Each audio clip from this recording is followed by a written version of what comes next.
I'm just going to meet up with an old coworker for coffee, but my son thought that I was getting ready for a date because he saw me putting on makeup. And so as I was leaving, he told me, "Good luck, have fun, text me when you get there, and you look really pretty." That is so sweet. It's literally just a coworker, but he thought I was going on a date, so he was giving me a little pep talk.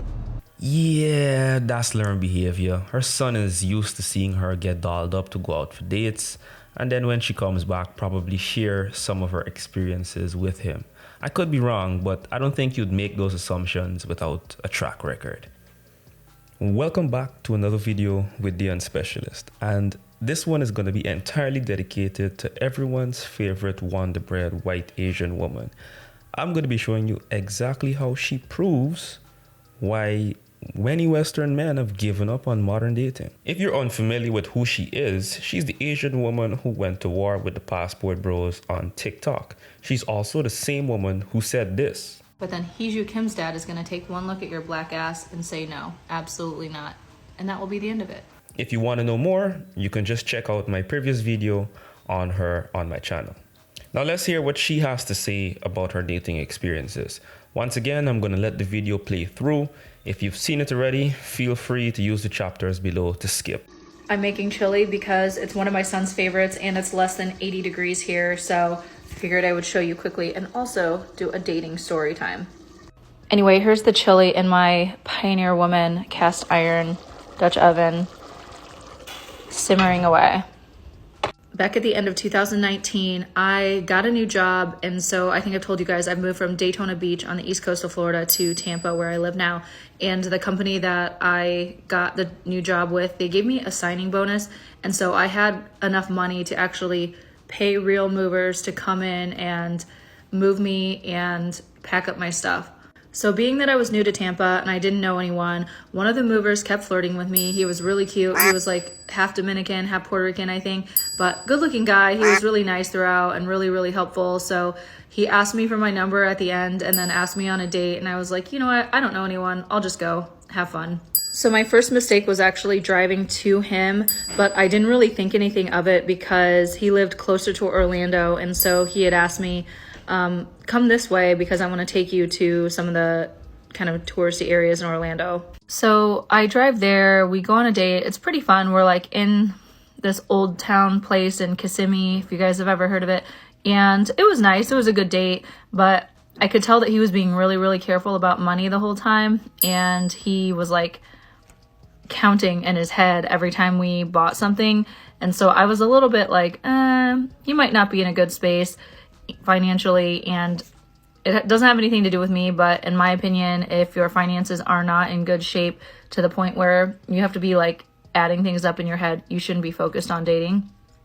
So then the date went pretty well, and I was like, he seemed nice and he was cute. I would have probably gone on a second date, but he asked me at the end if I wanted to go on another date, and I said yeah, and I said you should come towards Tampa next time.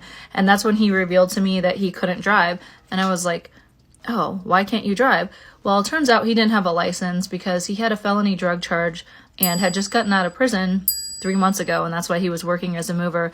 But anyway, he had been in dental school, and he was apparently stealing pills and selling them, and he got caught and went to jail for 3 years and was just getting out. So after that, I was like, yeah, I respect that he's trying to get his life back together, but I have zero interest in being with someone who has a felony for drug charges, and he lived a little bit too far for me to consistently see him anyway. But then he texted me again a couple weeks later asking me for $40, but also telling me that he finally got a bed frame. So, Mom. And here's the chili. If you guys enjoyed the red flag counter, stop right now and let me know down in the comments, and I'll definitely include it for future videos like this. But let's get back to the reaction.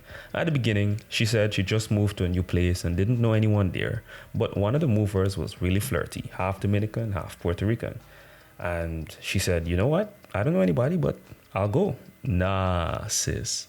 You went because you thought he was attractive, and there's no harm in admitting that. She also noticed that he was really monitoring his spending while on the date. But again, she said, it was really nice and he was cute. Now, she said after that she would probably have gone on a second date, but then she found out that he's 3 months out from doing 3 years on a felony drug charge. I had to run up the mistake counter for that one, because even though she didn't have that information in the beginning, there were lots of red flags before that, and she still went to see him that first time. Let's think for a second. There's no logical way you'd expect a mover to meet your financial standards. That's a last choice job for men, especially over the age of 30. If you're a male mover at 30 years old with nothing else going on, big money is definitely not coming anytime soon. And she has a son, so I think stability should be at the top of the list. But hey, let's give her some grace. Men aren't that great nowadays, right? Options are limited. But again, she's 35 years old with a son. She should be more scrutinous. So no phone calls or texting before the date to learn a little bit about the person that you're interested in and about to go to see for the first time after not knowing anyone, given that you just moved to this new place. Plus, you drove some distance to see this person for the first time with such limited information. Jeez, I should have added a few more red flags for that. Now, let me make it clear that I appreciate honest women. Korean Karen made it quite clear that she isn't docile, submissive, and won't take care of you in the last video I did on her. And that's fine. Most modern men don't expect that. She also said she's 35 with a son and has dated all kinds and races of men, especially those with black hair and dark eyes. After so much experience in the game and with the responsibility of a son, you'd think she'd be wiser and a lot more pragmatic in her dating choices. But that's the modern Western woman for you. Slide first, ask questions later. Now, unfortunately, I don't have all the time in the world to go through every last one of these red flags. So if there's any that you think I missed, be sure to let me know down in the comments. I'm quite interested to see what you guys have to say. Don't forget to like the video and subscribe to the channel if you want to see more content in the future. This is the Unspecialist saying, his attractiveness covers a multitude of imperfections. She belongs to the streets.